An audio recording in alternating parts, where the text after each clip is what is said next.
Agenda 21 को जब उन लोगों ने एक्सप्लेन किया था अपने एजेंडाज में, जैसे मैंने आपको बताया 2000 में, सन 2000 में यूनाइटेड नेशंस के बैनर के नीचे वर्ल्ड गवर्नमेंट की बातचीत शुरू हुई, जिसका संविधान आज के टाइम में रेडी है, ready to be enforced on the world. Basically ये केओस लेकर के आएंगे। जब केओस आएगा, वो केओस भूखमरी की फॉर्म में आ सकता है, युद्ध की फॉर्म में आ सकता है, दंगे की फॉर्म में आ सकता है, भूकंप की फॉर्म में आ सकता है, बाढ़ की फॉर्म में आ सकता है, एनीथिंग, कुछ भी, एनीथिंग। वो क्योंकि उस पर अगर आपको समझना होगा तो फिर हमें हार्प को भी समझना होगा, हार्प टेक्नोलॉजी, जिसमें अभी भारत की सरकार ने ये कहा है, IIT कानपुर ने ये एक मतलब स्टेटमेंट दिया था अभी थोड़े दिन पहले कि हम लोग सक्सेसफुली अपनी मर्जी से बारिश कराने में सक्षम हैं। जहाँ पर भी हम चाहें एक्सपेरिमेंट के तौर पर, जहाँ कम करानी है कम करा सकते हैं, जहाँ ज़्यादा करानी ज़्यादा, जहाँ नहीं करानी वहाँ नहीं। यानी सूखा, बाढ़, भूकंप, ओले, ये सब के सब ऑलरेडी हार्प के थ्रू मैनेज हैं। तो केओस का फुल फॉर्म बताएं। केओस होता है अव्यवस्था, बेसिकली अव्यवस्था से व्यवस्था। ऑर्डर का मतलब व्यवस्था है, केओस का मतलब अव्यवस्था है। मतलब पहले ये अव्यवस्था लेकर आएंगे, फिर लोग अपने आप व्यवस्था मांगेंगे और अल्टरनेट के तौर पे सिर्फ उन्हीं की व्यवस्था नजर आएगी। मतलब जैसे मैं आपको पुलिस का गेम बता देता हूं, पुलिस की संख्या अब कम कर रहे हैं ये, तो पुलिस में ट्रैफिक में भी कम लगा रहे हैं, और जो वैसे भी नौकरी पे आप जाओगे किसी भी थाने में, आपको कभी भी पूरे एम्प्लॉयज नहीं मिलेंगे। तो जब आपको पूरे एम्प्लॉयज नहीं मिलेंगे, उसका ये रीजन देंगे कि कुछ रीजन देंगे VIP ड्यूटीज में लगे रहते हैं, कुछ रीजन देंगे काम ज्यादा है, पॉपुलेशन ज्यादा है, तो फिर हम कहेंगे अल्टरनेट दो भाई, हमें तो सोल्यूशन चाहिए। तो सोल्यूशन क्या है कि ट्रैफिक को कंट्रोल करने के लिए ट्रैफिक कैमराज से आप चालान काटिए, घर पे भेजिए, आपको जरूरत नहीं है। और सर्वेलेंस के लिए जो ये पुलिसिंग है, पुलिसिंग के लिए क्योंकि CCTV कैमराज से चल रहा है, तो आपके पास अगर इतने जज नहीं है और कोर्ट में केस बहुत ज्यादा है, तो फिर आर्टिफिशियल इंटेलिजेंस सबको समझने के लिए सक्षम है। वकील का काम भी आर्टिफिशियल इंटेलिजेंस कर सकती है, जज का काम भी कर सकती है। तो why to waste money on salaries and all. तो पब्लिक, तो आपको नौकरी नहीं मिले, बेसिकली आप मतलब अपने आप ही ये कहने लगो कि जब टीचर्स की कमी है तो क्यों ना रोबोटिक टीचर ले आए, अगर आपके पास इंफ्रास्ट्रक्चर की कमी है तो क्यों ना इंफ्रारेड वाला स्कूलिंग चालू कर दें, 3D वाला, मोबाइल से ही पढ़ाएं। हाँ, तो बेसिकली वो ये, इसका ये मतलब है कि आप खुद वो मांगेंगे जो वो कह रहे हैं। बेसिकली उन्होंने अल्टरनेट ही वो छोड़ा हुआ है आपके सामने, वो अल्टरनेट जो असल अल्टरनेट है जिसकी हम बात करते हैं वो नहीं है। इसमें इस सारी चीज को इंप्लीमेंट करने के लिए जिस चीज की जरूरत पड़ती है वो है रुपया। मैंने जानबूझ के स्पेलिंग रुपया इस टाइप से लिखा है। रुपया इस सारे के सेंटर में है, क्योंकि वो जिन लोगों के थ्रू इसको इंप्लीमेंट करवाते हैं उनको वो अपना नौकर बनाते हैं पहले, उनको वो बिजनेस में पार्टनर बनाते हैं, बिजनेस में उसको प्रॉफिट देते हैं और वो रुपए की फॉर्म में देते हैं। तो इसलिए इस सब को समझने के लिए आपको रुपया समझना पड़ेगा। हमको अगर रुपया समझ आया तो हमें अर्थव्यवस्था भी समझ में आ जाएगी, हमको अर्थव्यवस्था कैसी लानी है वो भी समझ आ जाएगा। अगर ये प्रॉब्लम पता लगी कि रुपये की क्या प्रॉब्लम है, रुपये को अगर आपको रुपया समझना है तो रुपये के पूरे कॉन्सेप्ट को समझना है तो पहले रुपये की डेफिनेशन को समझना पड़ेगा कि रुपया असल में है क्या। अगर रुपये, हमने अभी तक क्या सोचा है कि जो हमारी जेब में जो ये नोट हैं ये रुपया है, असल में हम इसको रुपया समझते हैं, जबकि ये रुपया नहीं है। रुपया, अगर मैं डेफिनेशन से आता हूं, असल में रुपया एक मापक है, मतलब किसी भी वस्तु के मूल्य को मापने के लिए एक मापक है रुपया। और जैसे किसी चीज का अगर वजन हमको मापना है तो उसका मापक हमारे पास केजी और उसकी फॉर्म है kilogram, milligram and all, but इसका एक स्टैंडर्ड होगा। अगर हम ये कहने लगे, डेफिनेशन में जाएंगे केजी की क्या होता है वो अलग हो जाएगा, बट हम सिर्फ सिंपल लेमैन लैंग्वेज को हम ये कहते हैं, अगर हमारे पास 1000 ग्राम वजन है तो 1 किलो बोला जाएगा, अगर 1000.001 ग्राम भी है तो भी वो 1 किलो नहीं बोला जाएगा। 1 किलो का मतलब एग्जैक्ट 1000 ग्राम, ना ही 999.99999 ग्राम को 1 किलोग्राम बोलेंगे। अप्रॉक्सीमेटली 1 किलोग्राम अलग चीज है, 1 किलोग्राम अलग चीज है।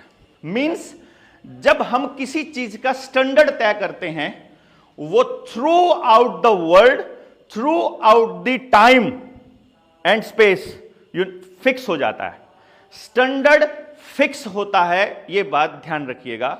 अगर स्टैंडर्ड फिक्स नहीं है तो मापक सही नहीं माना जाएगा, चीजों को मापने की चीज वैल्यू। इसी प्रकार से डिस्टेंस का मापक है जो हमारे पास, अगर हम मीटर मान लें इसको स्टैंडर्ड, तो ये फिक्स्ड है और ये कभी नहीं बदलेगा। अगर कभी संसार में दुनिया की किसी सरकार ने कभी ट्राई करके ये कह दिया कि कल से 1 मीटर बराबर 999 सेंटीमीटर हो जाएगा, तो जिन्होंने बेचना और खरीदना या बेचा और खरीदा है कभी भी पुरखों ने, उसी वक्त एक तबके के साथ शोषण हो जाएगा, दूसरे को फायदा हो जाएगा। मतलब जैसे वजन में बट्टा लगाना होता है।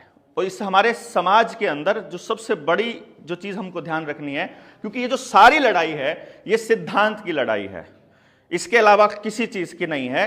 हम कर पाएंगे कि नहीं कर पाएंगे, प्रैक्टिकल पॉसिबल क्या है, ये नेक्स्ट स्टेप की बात है। बट पॉइंट ये है कि अगर हम सिद्धांत पर अड़े रहेंगे, हमारी जीत कन्फर्म है अगर हम कुदरत के नियम पर चलेंगे। अब कुदरत का नियम यह कहता है कि जब चीजों का मूल्यांकन करना होता है तो उसके लिए हम लोगों के पास में कोई एक मापक होना चाहिए, स्टैंडर्ड होना चाहिए। यह हमारे पुरखों ने बड़े अरसे से किया और एक चीज पर पहुंचे कि यह स्थिर होना चाहिए। स्थिर होने के लिए बहुत ट्राई किया उन्होंने कि मूल्य कभी भी किसी भी चीज का, बेकार की चीज का कभी मूल्य नहीं होता है। एक बात ध्यान रखिएगा, मूल्य हमेशा धन का होता है, धन का मूल्य होता है। धन क्या क्या है हमारे पास, जैसे उत्पादन धन है। किसान एक दाना डालेगा, एक पौधा होगा, उसके ऊपर बाली लगेगी, उसमें 200 दाने भी निकलेंगे, 4000 दाने भी निकलेंगे, डिपेंडिंग अपॉन बाजरा है कि मक्की है कि गेहूं है कि उस पर कोई फल लगता है, हर साल भी दे सकता है वो। तो उसके बाद जमीन से जो प्राकृतिक संसाधन निकलते हैं वो धन है। पशु धन है।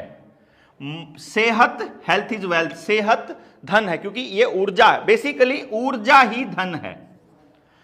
ऊर्जा सूरज से किसी भी फॉर्म में ली जाए, पौधे ने लिया, हमने खाया, हमने गोल्ड प्राकृतिक संसाधन है, ठीक है। जो भी चीज जमीन से निकलती है, प्रकृति से हमको प्राकृतिक संसाधन के रूप में मिली है, जिसका इस्तेमाल हम लोग किसी भी तरह से करते हैं, वो हमारे लिए धन है। किसी के साथ शोषण ना हो, इसीलिए धन की एक वैल्यू फिक्स करने का प्लान किया, क्योंकि धन के पास स्टोरेज वैल्यू होती है परचेजिंग पावर की, कि मैंने आपको गेहूं दे दिया, उसके बदले में आप मुझे चावल दे देंगे, उसके बदले आप मुझे कपड़ा दे देंगे, आप अपनी मेहनत कर देंगे। जैसे पुराने टाइम में हमने मेहनत की, पूरे दिन की अपनी ऊर्जा दी, और फिर किसान ने अपनी ऊर्जा गेहूं के रूप में उसको दे दी या पैसे के रूप में उसको दे दी, क्योंकि वो पैसा उसने ऊर्जा से ही कमाया हुआ था। तो स्टैंडर्डाइजेशन के अंदर बहुत सारी दिक्कतें आई। पहले स्टैंडर्ड रखा कि चलो अनाज को रख लेते हैं, फिर अनाज के स्टोरेज में बड़ी दिक्कत आई कि पूरा साल स्टोरेज रखना पड़ता है, लेना पड़े, देना पड़े उसमें। फिर ऐसे करके किसी और चीज़ में आई तो जगह की कमी पड़ेगी, या फिर स्टोरेज की, मौसम की, ये सब मारों से बचते हुए फिर उन्होंने तांबे को, लोहे को, जस्त को, ऐसे करके अलग अलग चीज़ों को स्टैंडर्डाइज करने की कोशिश की। लोहे को करने की कोशिश की, लोहा रख दिया, बाद में जंग लग के वो झड़ के ख़त्म। पता लगा कि यार 100 साल बाद वहाँ वो लोहे की वो इतना वजन रखा था, उतना मिला ही नहीं, वो कम मिला। तो ऐसे सर्च आउट करते करते हज़ारों साल पहले हमारे पुरखों को एक चीज़ पता चली कि 2 धातुएं हैं, सोना और चांदी, जिसमें सोना एक ऐसी धातु है जो हमेशा उतनी ही मिलेगी। आपने 1 किलो सोना ले लिया, धरती में गाड़ दिया, 1000 साल बाद भी निकालोगे, कोई मिलीग्राम में अगर कोई चेंज मिला तो मिला, नहीं तो सोने में कोई चेंज नहीं मिलेगा। ना वो झड़ता है, ना जंग लगता है, ना रिएक्ट करता है, ना कुछ करता है। तो हमारे पुरखों ने सोने को स्टैंडर्ड के तौर पे एस्टैब्लिश कर दिया कि अब दुनिया में किसी भी चीज की कीमत तय करनी है तो वो सोने को रेफरेंस मान करके करेंगे। This is the gold standard, basically इसको बोला गया बाद में। तो गोल्ड को स्टैंडर्ड मान करके हमने चीजों की कीमतों निर्धारित करना स्टार्ट कर दिया कि डंगर लेना, पशुधन लेना है, अनाज लेना है, जमीन लेनी है, तो गोल्ड में परचेजिंग चालू होगी। गोल्ड को लेकर के जाना आना मुश्किल हो जाए और मुश्किल हो, रास्ते में चोरी हो जाए और इस तरह से, जो वर्ल्ड बैंक का जो मालिक है, जिसको आज क्योंकि हम बहुत फास्ट चल रहे हैं तो इसमें जो बहुत बड़ा जो रोल आएगा वो वर्ल्ड बैंक का है। अगर हम ये साबित कर दें कि वर्ल्ड बैंक सबसे फ्रॉड संस्था है और जो भी पैसा दे रही है वो फ्रॉड है, तो आज हमें को ये मालूम पड़ जाएगा कि जब अगर सरकार हमको जो पैसा दे रही है वो भी प्योरली फ्रॉड है, बेसिकली वो पैसा है ही नहीं है। मैं आपको साबित करूंगा कि ये नकली है, मतलब इसमें इसकी कोई वैल्यू नहीं है। अगर इसकी कोई वैल्यू नहीं है तो हमको सिर्फ लगता है कि इसकी वैल्यू है, तो इसको आखिर तक हम यहां तक आएंगे। तो गोल्ड जो है वो स्टैंडर्ड कर दिया। शेरशाह सूरी ने पहली बार रुपए, मतलब रुपया फिक्स हो गया, गोल्ड स्टैंडर्ड फिक्स हो गया। असल में क्या था, हमेशा स्टैंडर्ड जब फिक्स होता है तो किसी भी चीज की उपलब्धता को लेकर के फिक्स होता है कि कोई चीज कितनी उपलब्ध है हमारे पास, और उसके मुकाबले अब गेहूं तो बहुत हो जाएगा, सोना तो नहीं निकलता इतना जोर लगाने के बाद भी, तो सोने की थोड़ी मात्रा गेहूं की बड़ी मात्रा के साथ उस कंपैरिजन में आ जाएगा। तो एक फिक्स हो गया। गोल्ड और सिल्वर के अंदर जो अनुपात आ गया वो 1:10 का था, जो उत्पादन का अनुपात था।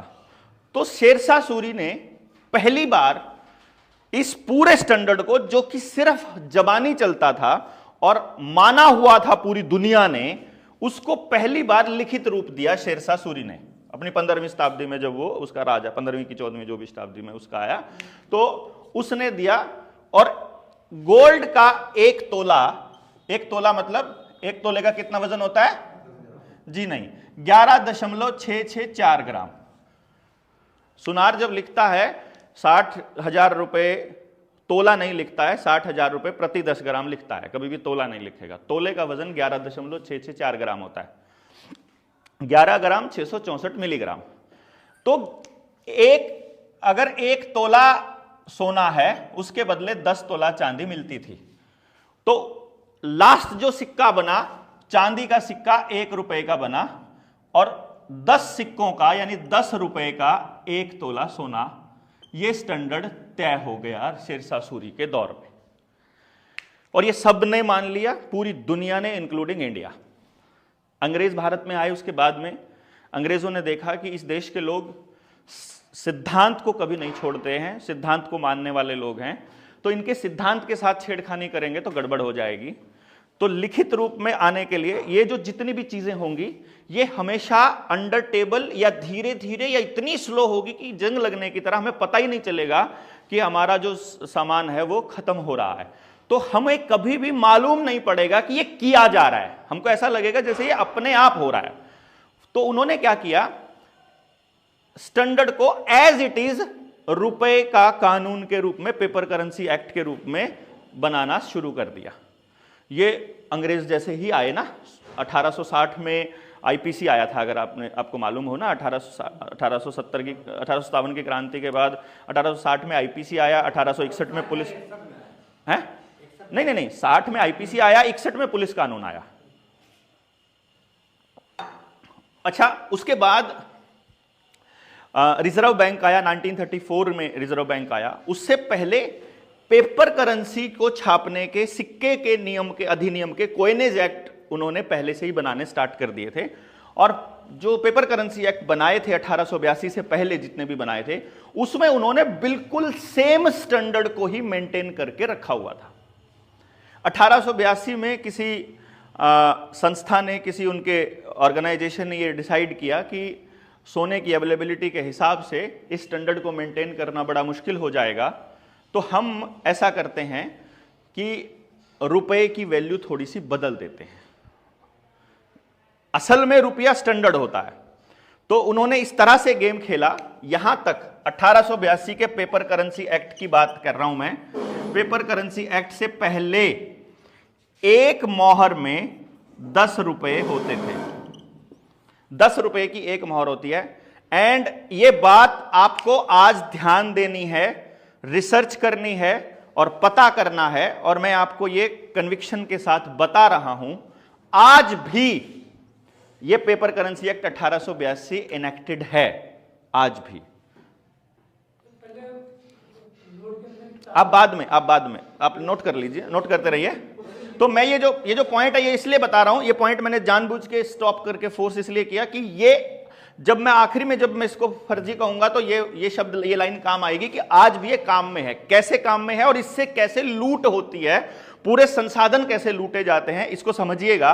जमीनों के रेट कैसे बढ़ते हैं, मकानों के रेट कैसे बढ़ते हैं, और ये रेट बढ़ना, रेट घटना, महंगाई और ये ड्रामा क्या चलता है, पूरी इकोनॉमिक्स का जो फ्रॉड है ये इसी गेम पर चलता है बेसिकली। एक मोहर को 10 रुपया जब माना जाता था तो तब तक किसी भी व्यक्ति का कोई शोषण कभी नहीं होता था। पेपर करेंसी एक्ट आया, रात को 12 बजे के बाद कल से एक मोहर 10 रुपए की नहीं होगी, 15 रुपए की होगी।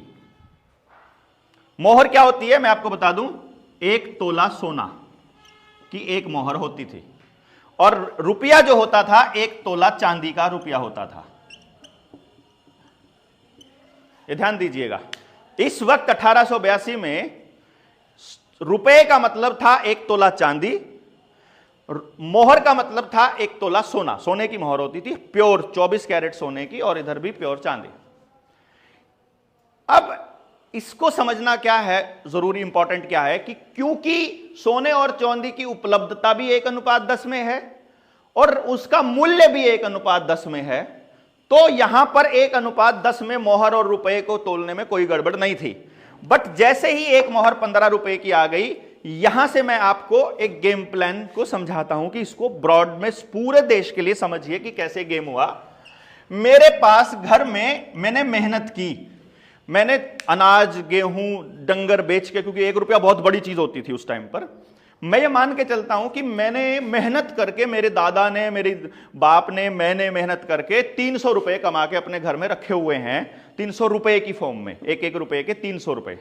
और मैं घरवाली को बोलता हूं कि घरवाली मैं कल जा करके इस 300 रुपए की मोहर ले आता हूं, क्योंकि ये बैग में, झोले में टांगने थोड़े मुश्किल हो जाते हैं ले जाने में, तो कुछ सामान लेना। तो मैं क्या करता हूं कि इसका वो ले आऊंगा, मोहर ले आऊंगा, सोना ले आऊंगा। तो थोड़ा, जैसे हम बड़ा नोट लेके पैक उसमें डाल लेते हैं, बटुए में डाल लेते हैं, तो 300 रुपए में कितनी मोहर आएंगी? जब ये है रेट 30 मोहर आएंगी। और जैसे ही पेपर करेंसी एक्ट लागू होता है 1882 का, इसी 300 रुपए में 20 मोहर हो जाएंगी इसकी वैल्यू। यानी कि मेरी मेहनत मैंने जो की हुई है वो एज इट इज है, मैंने उतना ही जोर लगा रखा है जितना लगा रखा है मेहनत करने में, और उससे मेरी जो वैल्यू है वो 20 मोहर हो गई। यानी मेरी प्रॉपर्टी एक एक्ट लगते ही 1/3 फिनिश हो गई। फिनिश मतलब पता ही नहीं कहां गई, समझ गए? यानी पूरे, नहीं समझे? अच्छा, नाट्य, हाँ, क्वेश्चन बाद में। तो एक रात में ही पूरे देश की प्रॉपर्टी 1/3 खत्म हो गई, क्योंकि असल में जो स्टैंडर्ड था वो सोना था। रुपया तब तक रुपया है जब तक रुपए का, नोट कर लीजिए, जब तक रुपए का स्टैंडर्ड फिक्स है।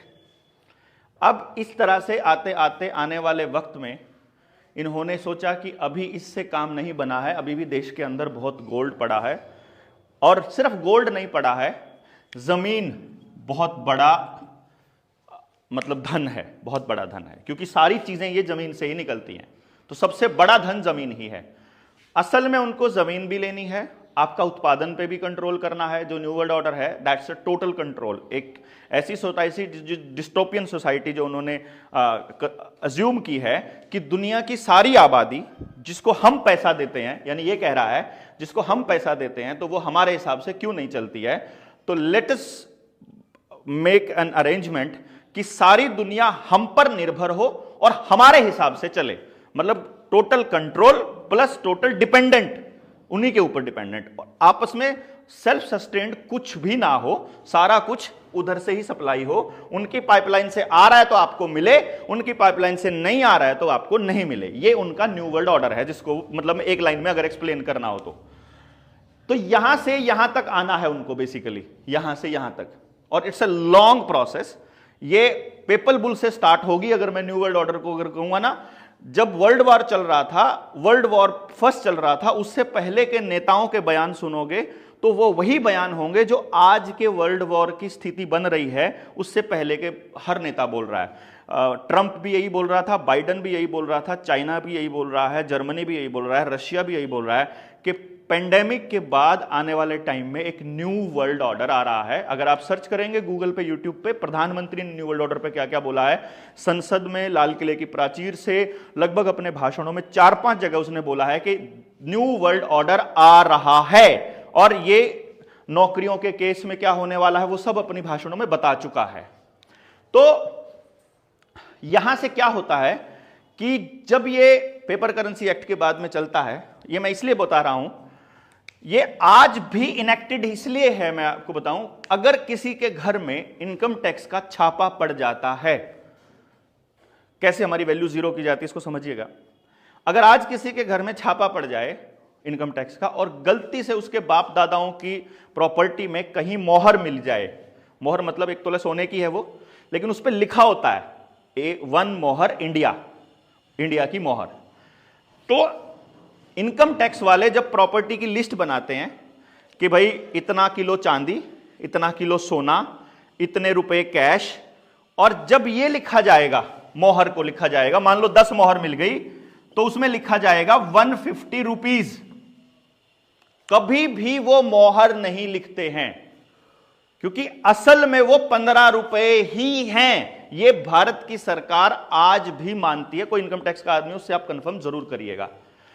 ये इंफॉर्मेशन हमसे सबसे छुपी हुई है, लेकिन चूंकि हमारे पास जो मैं बोल रहा हूं इसको प्रूव करने के दस्तावेज बाय चांस आज मेरे पास गाड़ी में हैं।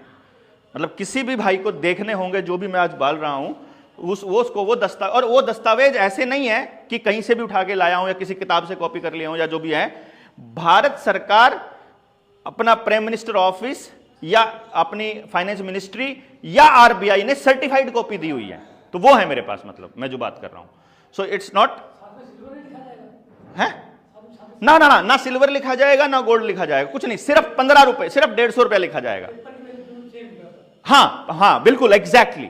ये पेपर, ये रुपया नहीं है, ये रुपए का प्रॉमिस है। It's a promissory note basically, इसको प्रोनोट भी बोलते हैं। ये प्रॉमिसरी नोट आरबीआई के, फिर मैं, आप आइए ना, अभी मैं आ रहा हूं, अभी डोंट वरी। अभी इसीलिए तो ये इसलिए इतना गजब का इशू है कि जिस दिन देश की जनता को ये समझ में आ गया, उस दिन वो जो शब्द है क्रांति, वो बस अंदर से निकल के आएगी। मतलब जरूरत ही नहीं है, वो ज्वालामुखी की तरह फूटेगी। तो ये जो, अगर किसी के घर 150 रुपया मिला तो वो लिखते हैं। अब मैं आपको इस गेम को इसलिए समझा रहा हूं, बता रहा हूं, क्योंकि ये बात किसी को नहीं मालूम है। अब मुझे मालूम है, जिसके घर में सोना मिला, मान लो मेरे घर में गोल्ड ये मिला, मोहर मिली, 150 रुपया उन्होंने लिख दिया, बाय चांस कुछ साल के बाद में मुकदमा चलता रहे और मेरी मृत्यु के बाद उसका फैसला हो और मेरे बेटे को ना पता हो कि मेरा क्या क्या सामान वहां पर है, तो जब वो अपना सामान लेने जाए और मैं बरी हो जाऊं, मतलब मैं मुक्त हो जाऊं जो आरोप लगाए थे उस छापे के अंदर कि इसने गलत पैसा जोड़ा हुआ है, तो मेरे बच्चे को जब वो पैसा देंगे तो वो 150 रुपया देंगे, तब वो मोहर वापस नहीं करेंगे। इसका ट्रायल हमने 2017 में किया था। जो रिसर्च करने वाली जो हमारी टीम है इसमें, जिन्होंने किया था ये, जस्टिस A.K. पंता और लोकेश्वर दत्त की खंडपीठ के सामने हमने 4 नोट रख दिए, वो हैं अपने पास और गिर गए वो 4 रुपये रख दिए। 1 रुपया लोहे का जो आजकल चलन में है, 1 रुपया कागज का जो चलन में है, और 1 रुपया 1934 के बाद का, 1944 का था, और 1 रुपया 1870 का, मतलब 1882 वाले से पहले का। 1968 से पहले का जो कॉइन है हमारा 1 रुपए का, 1 रुपी इंडिया लिखा होता है, चांदी का जो क्या होता है वो, उसमें 90% चांदी है, और जो 1968 के बाद वाला है उसमें 50% चांदी है, और उसके बाद वाले जो हैं फिर वो कागज और लोहे के आए, उसमें कुछ में तांबा भी आया। तो हमने 2 जगह पर हम जाकर के इसका वेरिफिकेशन किया। पहले हमने बैंक में गए, बैंक में हमने वो रुपए चारों प्रेजेंट किए, और HDFC बैंक में और SBI दोनों बैंकों में हमने ट्राई किया कि आप हमें ये बताइए, ये जमा करना है, आप कितने रुपए में लोगे। तो बैंक ने बोला ये 4 रुपए में लेंगे। तो जब दोगे तो यही वाले 4 वापस दोगे या क्या होगा? बोला ना, वो जो कागज वाला या वो जो कागज वाला भी नहीं देंगे। अब आपको कागज का रुपया नहीं देता बैंक, सिर्फ वो लोहे वाला सिक्का देंगे आपको, अगर 4 रुपए आपने लेने हैं, या फिर डिजिट में देंगे आपको मोबाइल पर, या फिर आपके खाते में लिख देंगे, बट आपको देंगे नहीं। मतलब बेसिकली उन्होंने ये बताया। तो फिर ये जब तुम उस चांदी के रुपए की कीमत और उस कागज के रुपए की कीमत को सेम मान रहे हो, तो हमने फिर आरटीआई डाली कि रुपया किसको बोलेंगे, कागज वाले को असली बोलेंगे कि उसको बोलेंगे। तो आरबीआई से हमको रिप्लाई आया कि रुपया इस बात पर निर्भर नहीं करता है कि वो सोने का है या चांदी का, रुपया उसके ऊपर अंकित मूल्य के बराबर माना जाएगा, जो उस पर अंकित मूल्य है। अब हमको समझ आ गया, यहां पे क्लियर हो गया। अब हम यहां से आए, हमने जस्टिस ए के पंता के सामने जब वो बात रखी और लोकेश्वर दत्त के सामने कि साहब हमने पूरी अपील लगाई थी, इन चारों में से असली रुपया कौन सा है, कृपया करके देश को बता दीजिए।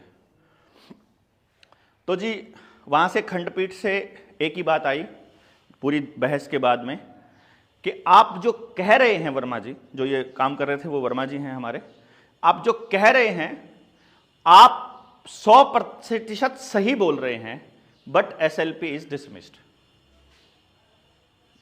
तो फिर उन्होंने सोचा कि एसएलपी तो डिसमिस हो गई, बट उन्होंने ये क्यों कहा कि आप सही कह रहे हो।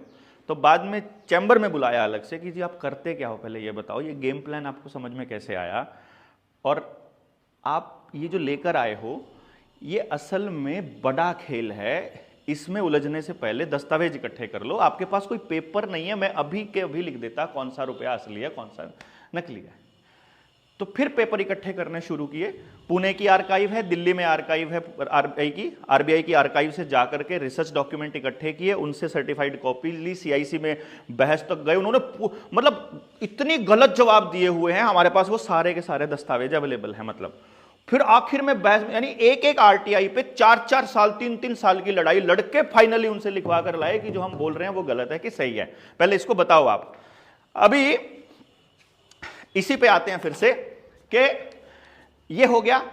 बाद में क्योंकि बड़ी लंबी प्रोसेस इसलिए मैं उसमें नहीं जाऊंगा, क्योंकि मैं आपको एक वीडियो दे दूंगा, आपको लगभग 4 घंटे की है इसको समझने वाली, उसका लिंक दे दूंगा जिसपे ऊपर पूरी डिटेल में आपके जितने सवाल है ना सारे डिस्कस किए हुए हैं। मतलब एक पूरा दिन हमने रुपए को डेडिकेट किया था, सुबह से लेकर रात तक। It was a great video. मतलब जो पूरा दिन था ना, लगभग 250 लोग थे, 250 लोगों के इंटेलेक्चुअल्स थे, मतलब जो छांटे हुए पूरे देश से, उनके क्वेश्चंस हैं उसके अंदर, इकोनॉमिस्ट भी थे उसके अंदर, जर्नलिस्ट भी थे उसके अंदर, तो वो सब थे। तो वो सारे क्वेश्चंस जो आपके आएंगे दिमाग में वो सारे हैं उसमें, उस वीडियो में। बट अभी मैं जो आपको बता रहा हूं, रिजर्व बैंक बना 1934 में, रिजर्व आरबीआई एक्ट 1934 के तहत रिजर्व बैंक बना। रिजर्व बैंक के अंदर कुछ धाराएं हैं। सेक्शन 26 ये कहता है कि रिजर्व बैंक देश को प्रॉमिस किया हुआ रुपया देने के लिए बाध्य है।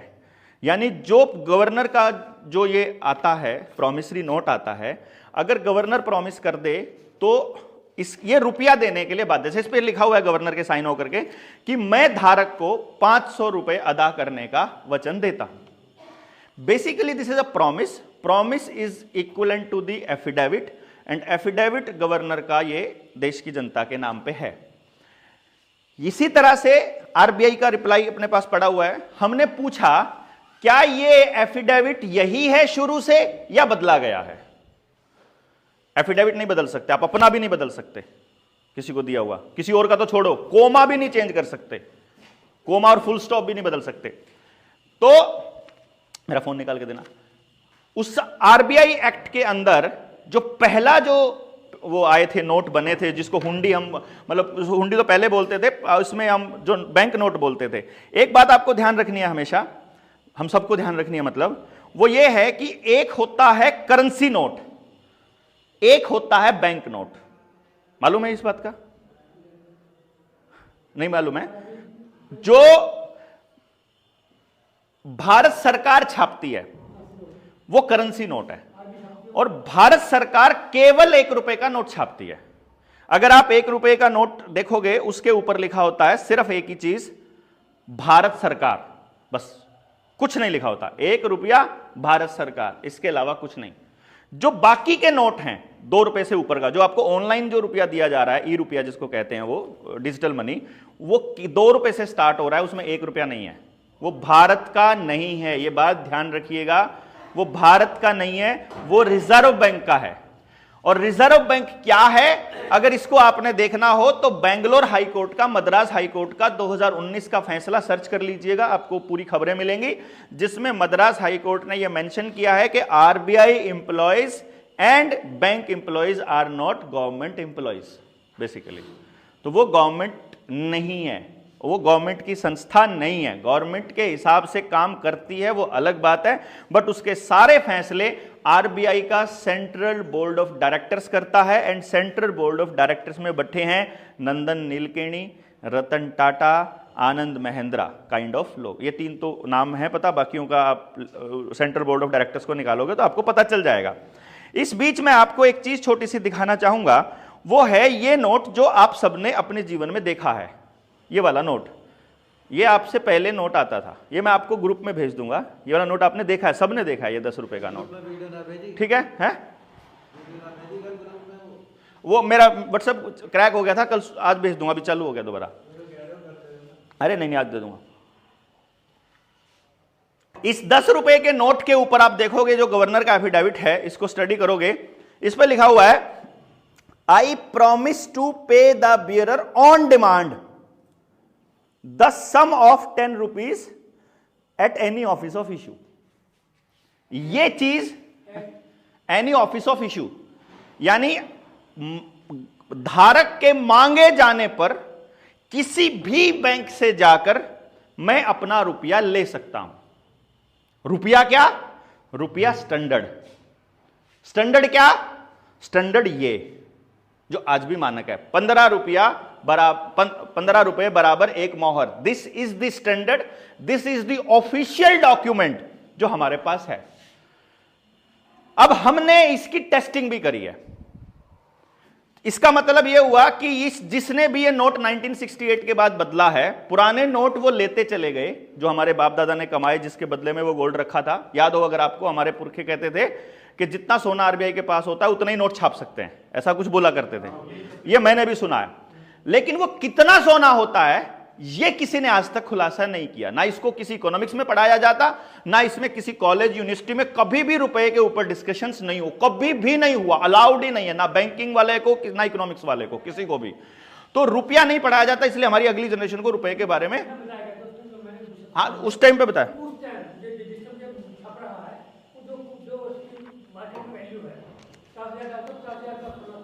हाँ 50,000 का, तो 50,000 रुपए का कितना, इस हिसाब से, इसके हिसाब से काउंट होगा 15 रुपए के हिसाब से। जिस नोट के बदले में आपके पास गोल्ड नहीं रखा है वो नोट नकली है, सीधी सी बात है भाई। आरबीआई ने ये लिखा हुआ है, आरबीआई ने क्या लिखा है कि बाध्य है आरबीआई ग्राहक के मांगे जाने पर उसका रुपया देने के लिए, उस हिसाब से देगा। अगर किसी ने पैसे को डिवैल्यूएट किया, रुपए को डिवैल्यूएट किया, डिवैल्यूएट मतलब उसकी वैल्यू कम करी, अगर 15 रुपए से 1 रुपया, मतलब 1 मोहर है 15 रुपए की, यानी कि इस हिसाब से अगर 1 मोहर का वजन हो गया 11.664 ग्राम, 11.664 ग्राम को अगर 15 से भाग दोगे तो 1 रुपए की जो वजन आएगी वो 777 मिलीग्राम सोना आएगा। 1 रुपया बराबर 777 मिलीग्राम सोना, और 777 मिलीग्राम सोना आज के वक्त के हिसाब से अगर 60,000 का रेट लगाएं तो 4,970 के करीब का बनता है ये वाले बैंक नोट, यानी कि लगभग 5,000 रुपए का बनता है। इसका मतलब आरबीआई का 5,000 रुपया और भारत सरकार का 1 रुपया बराबर है। इसका यह मतलब है, क्योंकि भारत सरकार का नहीं, इसका यह मतलब है ऑफिशियल दस्तावेज है इस बात को कहते हुए हमारे पास, मैं हवा में नहीं बोल रहा हूं। और अगर यह है तो फिर यह सामान खरीदा जा रहा है, इसका मतलब जो हम आरबीआई के नोट में 5,000 रुपए का सामान खरीदते हैं, इन नोटों में जो हम 5,000 का सामान खरीदते हैं वो असल में भारत का 1 रुपए का सामान है। इसका यह मतलब है, क्योंकि gold is the standard all over the world. जिस भी आदमी ने गोल्ड के ऊपर मतलब ट्रेडिंग करनी शुरू करी, उसी आदमी को तानाशाह बना करके मार दिया गया। May be Hitler, Subhash Chandra Bose, इसमें आता है ये गद्दाफी, इसमें आता है ये अपना इराक वाला सद्दाम हुसैन, जब उसने जैसे ही डिक्लेयर किया कि मैं तुमको तेल जो है वो पैसे में नहीं, उसमें डॉलर में नहीं दूंगा, मैं तुमसे गोल्ड में ट्रेडिंग करेंगे हम, उसी टाइम पे यहाँ पे बायो वेपन है एंड ऑल, और इराक पे अटैक, और इराक पे अटैक के बाद में जो इराक के ऊपर जब अटैक हुआ तो उस अटैक के बाद जो तेल के कुएं थे, 70% जो तेल के कुएं थे वो एक कंपनी के हाथ में आए थे। उस कंपनी का, उस फाउंडेशन का नाम है रॉकफेलर फाउंडेशन। ये रॉकफेलर फाउंडेशन ही दुनिया की सबसे सारी बड़ी यूनिवर्सिटीज, चाहे ऑक्सफोर्ड है, चाहे मैनहट्टन है, चाहे आईआईटी मैसाचुसेट्स की है, जो जिसको हम लोग सबसे बड़ी यूनिवर्सिटीज बोलते हैं, वो सारी की सारी यूनिवर्सिटीज की जो फाउंडिंग एजेंसी है वो रॉकफेलर फाउंडेशन है। हरित क्रांति का जो रिकमेंडेशन है वो गूगल पे भी मिल जाएगा, हरित क्रांति का रिकमेंडेशन वो भी रॉकफेलर का ही है। पूरा एजुकेशन सिस्टम रॉकफेलर फाउंडेशन की ही, पूरा हेल्थ सिस्टम कैसे, WHO का गठन 1948 में हुआ, द्वितीय विश्व युद्ध के बाद। वो हुआ फ्लेक्सनर कमीशन की रिपोर्ट के आधार पर। अब्राहम फ्लेक्सनर जिसके प्रेसिडेंट थे, जिसके मतलब हेड थे, जिसका कमीशन था फ्लेक्सनर कमीशन, जिसको हेड कर रहे थे वो अब्राहम फ्लेक्सनर थे, और उसकी जो रिसर्च थी उसको फंड किया था रॉकफेलर फाउंडेशन ने, जिसकी रिपोर्ट आई थी सन 1908 में। यानी 1908 में अब्राहम फ्लेक्सनर की अध्यक्षता में फ्लेक्सनर कमीशन बना। उस फ्लेक्सनर कमीशन ने 2011 में रिपोर्ट दी कि पूरी दुनिया का हेल्थ सिस्टम एक जैसा होना चाहिए, और फिर रॉकफेलर फाउंडेशन की इनिशिएशन पर ही वर्ल्ड बैंक, रॉथस्चाइल्ड फाउंडेशन की और रॉकफेलर की फाउंडेशन की इनिशिएशन पर ही WHO बना, पूरी दुनिया की हेल्थ को कंट्रोल करने के लिए। बेसिकली यूनाइटेड नेशंस की जितनी एजेंसीज हैं उनके अंदर जो डोनेशन देने वाले जो लोग हैं, जो इंडस्ट्रीज हैं बड़ी, वो सारी की सारी इन्हीं दोनों इंडस्ट्रीज के साथ में जो 13 रॉयल फैमिलीज जिनको हम लोग बोलते हैं वो कंट्रोल करती हैं पूरे वर्ल्ड की पूरी इकोनॉमी को, पूरी हेल्थ को, पूरा हथियारों का जखीरा जितना भी, उस सारे के सारे उसके अंदर जाएंगे। रिलायंस में कितना, मेरी एक वीडियो मैंने 2019 में बनाई थी जिसमें मैंने पूरा एक्सप्लेन किया था कि फेसबुक ने कितना, मतलब फेसबुक के अंदर रॉकफेलर ने कितना इन्वेस्ट किया, फिर फेसबुक ने रिलायंस में कितना किया, और फिर रिलायंस ने फिर क्या क्या बनाया, मतलब जियो ऐप लेकर के, फिर उस मतलब जो उन्होंने कृषि के क्षेत्र में काम किया, जो फूड प्रोसेसिंग में काम शुरू का किया, तो वो पूरा मैंने उसको एक्सप्लेन करते हुए, कनेक्ट करते हुए वीडियो बनाई थी। 2.25 घंटे की वो वीडियो है, उसमें मैंने फैक्ट्स के साथ विद डेट एक्सप्लेन किया हुआ। आप जैसे ही उस कीवर्ड को सर्च करोगे आपके सामने वो न्यूज आ जाएंगी। तो जो भी मैं आपको बता रहा हूं, अब इसको टेस्टिंग करने के लिए हमने सोचा कि क्या ये टेस्टिंग किया जा सकता है। अगर ये 5,000 रुपया और 1 रुपया का ये जो खेल है, अब ये किसी को कैसे समझाएंगे कोई कि हमारा 1 रुपया उनके 5,000 के बराबर है। अब हम तो इसको अपना ही मान के बैठे हुए हैं कि ये हमारा है, क्योंकि हम जो पूरा दिन मेहनत करते हैं और उसके बदले में वो हमको ये वाला रुपया देते हैं, इसको हम रुपया मान के सामान खरीदने जाते हैं, और इसको फिर इसी में महंगाई होती है। मैं आपको बता दूं, भारत के 1 रुपए में कभी महंगाई नहीं होगी, क्योंकि भारत का 1 रुपया फिक्स है। आईपीसी की धारा 230 से लेकर 254 तक, इसको आप नोट कर सकते हैं। आईपीसी का सेक्शन 230 से 254 यह कहता है कि दुनिया का कोई सरकार, दुनिया की कोई व्यक्ति रुपए को डिवैल्यूएट नहीं कर सकती, पैसे की वैल्यू को घटाया नहीं जा सकता, क्योंकि रुपया मानक है, फिक्स है, उसका स्टैंडर्ड है। इसका मतलब जिसने भी रुपए की वैल्यू घटाई वो अपराधी है, वो कोई भी सरकार का बंदा है। साथ के साथ अगर घटा दी तो, अगर मैं घटा दूं तो क्या होगा, और घटाने के बाद ये रुपया मैं आपको दूं तो क्या होगा, और आप लो तो क्या होगा, और आप फिर आगे दो तो क्या होगा। तो आईपीसी के सेक्शन 489, सेक्शन 489, आपने तो वकील साहब देखा ही होगा, हम तो इतना बोलते हैं तो आपने पढ़ा ही होगा। आईपीसी का सेक्शन 489 ABCDE कहता है कि कोई भी व्यक्ति जो वैल्यू को घटाए हुए नोट छापता है या सिक्का बनाता है, किसी को देता है, किसी से लेता है और उसमें ट्रेड करता है, वो आजीवन कारावास तक सजा का भागी है। ये आईपीसी में लिखा हुआ है। हमने इनको लेकर के हम चले गए जी बैंकों में। बेसिकली बैंक के मैनेजर को किसी को इसके बारे में नहीं पता मिला। वो बोले जी हमको तो पता ही नहीं, हमने तो पढ़ा ही नहीं कभी, अब आप तो लिखित में दे दो जी हमको। हमने आरबीआई में फिर अपने 10 रुपए लगा दिए कि हमको हमारे 10 रुपए चाहिए। फिर 10 रुपए का कोई जवाब नहीं आया। हमने फिर 2000 का नोट लगा दिया, क्योंकि 2000 रुपए अगर इस हिसाब से कैलकुलेट करते हैं तो 2000 रुपए में 1554 ग्राम सोना बनता है, 1.5 किलो सोना बनता है इस हिसाब से।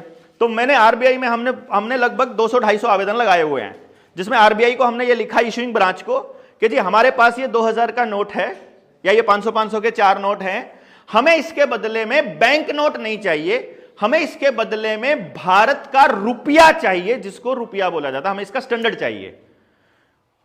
आज तक आरबीआई से कोई जवाब नहीं आया है। कॉल आती है जी आके मिल लो, हम कहते हैं जी रिटर्न में दिया हुआ है, रिटर्न में जवाब चाहिए, हमको नहीं मिलना आपसे। हमें यह कह दो कि ये नहीं मिलेगा, आप ये कह दो कि ये गलत है, आप ये कह दो कि ये आप जो कह रहे हो ये जस्टिफाइड नहीं है, हम मान लेंगे, आप लिख कर दे दो जो भी चाहते हो। आरबीआई ने अभी तक कोई जवाब नहीं दिया।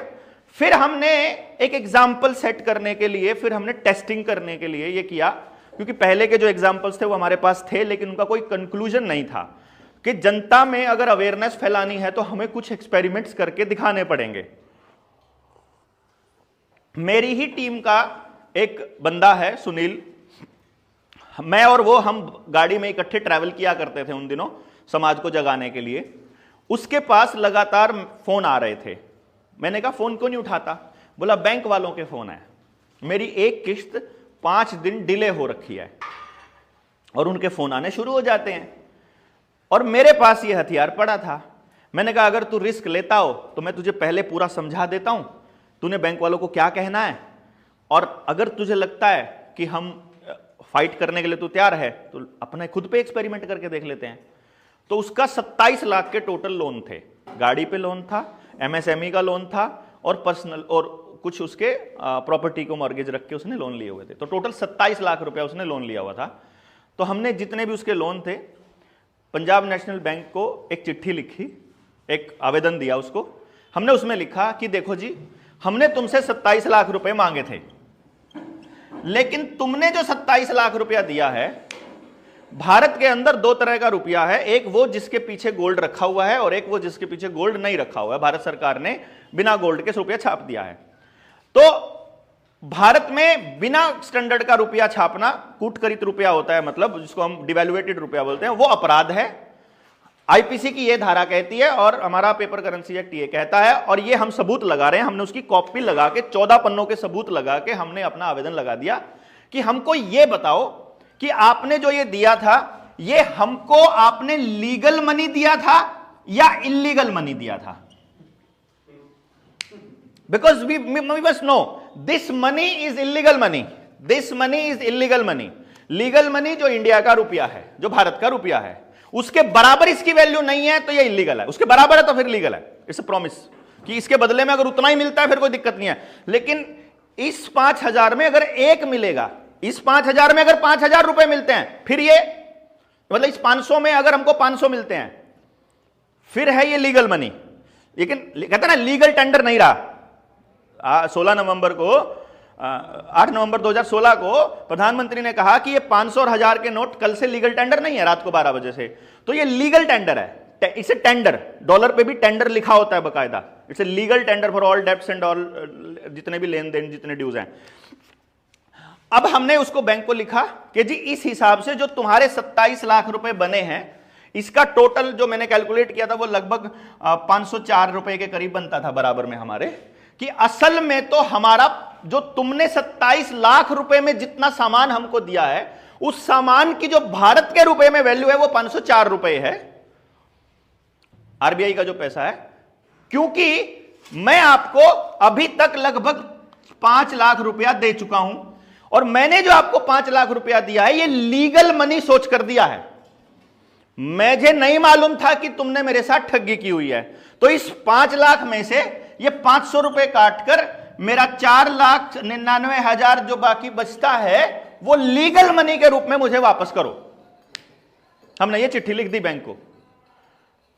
अब बैंक मैनेजर का फोन आया कि क्या भेजा भाई? उन्हें बोला भाई मैंने जो भेजा है उसका लिखा हुआ, उसमें सब कुछ सबूत दिए हुए हैं, सारे डॉक्यूमेंट दिए हुए हैं, तुम उसका जवाब दे दो। बोला हमारे तो पल्ले नहीं पड़ रहा, तो फिर ऊपर भेज दो। फिर उसने ऊपर भेज दिया। जो रिकवरी वाले एजेंट थे उनके फोन आए, हमने उनको एक बात बोली। मैंने कहा भाई ऐसा है, बैंक वालों को हमने रिटर्न में डॉक्यूमेंट दिया हुआ है, आप उसका रिटर्न में हमको सेटिस्फैक्टरी जवाब दे दो और हमसे पैसे सारे जो बकाया है ले लो, और जो हमारे बकाया है तो हमको दे दो, और तुम्हारे बकाया तो हमसे ले लो। जब हमने ये कहा, आप अज्यूम नहीं करेंगे, आप ट्रस्ट कीजिए, जो मैं बोल रहा हूं इट्स नॉट मतलब एनीथिंग लाइक हवा में। लगभग 1000 लोगों के आवेदन लगा चुके हैं हम अभी तक, पिछले 1 साल में 1000 लोगों के आवेदन लगा चुके हैं, जिसमें लोन लिया। कुछ एक्सपेरिमेंट किए थे शुरू में हमने, फिर हमने इनवाइट किया गांव गांव जाकर के कि देखो जो चुकता कर पा रहा है अपना चुकता कीजिए, लोन जितना चुकता कर पा रहे हो। जिसका घर नीलाम होने वाला है या जिसका घर नीलाम हो चुका है वो दस्तावेज लगा दो।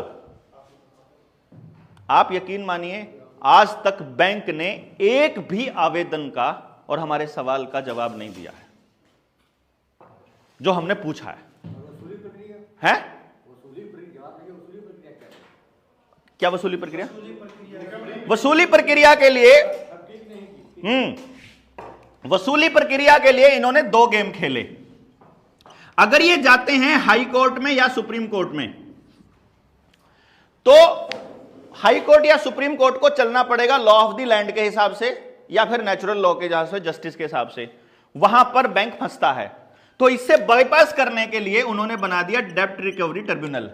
जैसे नेचुरल लॉ को डिफेंड करने के लिए, हमारी व्हीकल्स को कबाड़ बनाने के लिए उन्होंने बना दिया नेशनल ग्रीन ट्रिब्यूनल। जैसे कोर्ट को बाईपास करने के लिए एनजीटी बनाया। जितने ट्रिब्यूनल हैं, चाहे कंपनी लॉ ट्रिब्यूनल है इंडिया का, चाहे ये डीआरटी है, इस डीआरटी में ही वो जाते हैं, और डीआरटी में नियम हैं, वहां लॉ नहीं है, और सारे नियम बैंक की वसूली के हिसाब से हैं। फिर रिकवरी के लिए उन्होंने इलीगल 2 कानून और बनाए हैं, जो कॉइनेज एक्ट 2011 और एक सरफेसी एक्ट। सरफेसी एक्ट के तहत वो नोटिस भेजते हैं, फिर अगला नोटिस भेजते हैं, फिर अगला नोटिस भेजते हैं। सरफेसी एक्ट में फिर वो कब्जा करते हैं, मतलब फटाफट कब्जा करते हैं 2-3 महीने के अंदर अंदर। हमारा आवेदन लगने के बाद तो इतने फास्ट हो जाते हैं, मतलब ये सोचते हैं कि आज ही कर लें कब्जा। फिर हम जो डीएम है, जो डीसी है, हम उसको चिट्ठी लिख देते हैं कि जी आपके पास बैंक आएगा फोर्स मांगने के लिए, आप पहले हमसे हमारे सवालों के जवाब दिलवा देना उनसे, और फिर रिकवरी करवा लेना। तो अभी तक लगभग 250-300 लोग जिनके घरों पे बैंकों ने ताले लगा रखे थे, हमने ताले तोड़कर अंदर डाल दिया, और हमने बोला हमारे ऊपर मुकदमा दर्ज करो कि हम रुपए को फर्जी बोलते हैं। हमारे ऊपर कोई मुकदमा ही नहीं करता, कोई एफआईआर ही नहीं कर रहा।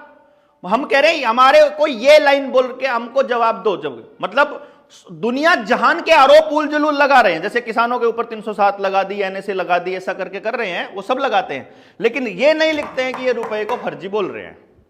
इसका मतलब है 27 लाख लेने के बाद मैं केवल 504 रुपए वापस कर दूं?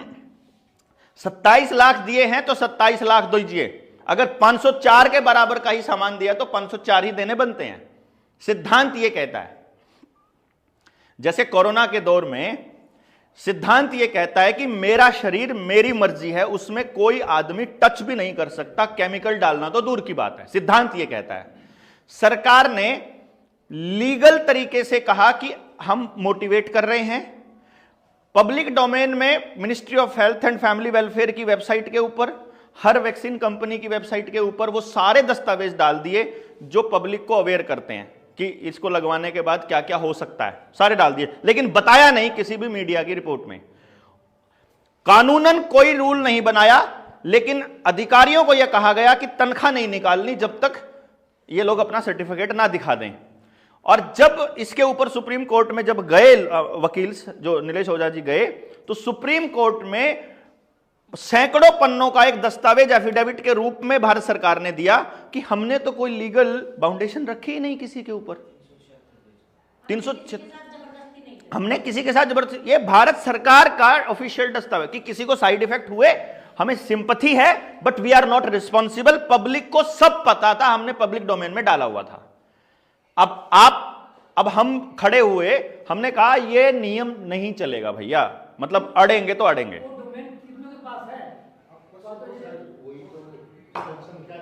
क्वेश्चन फिर आप बीच में बोलेंगे।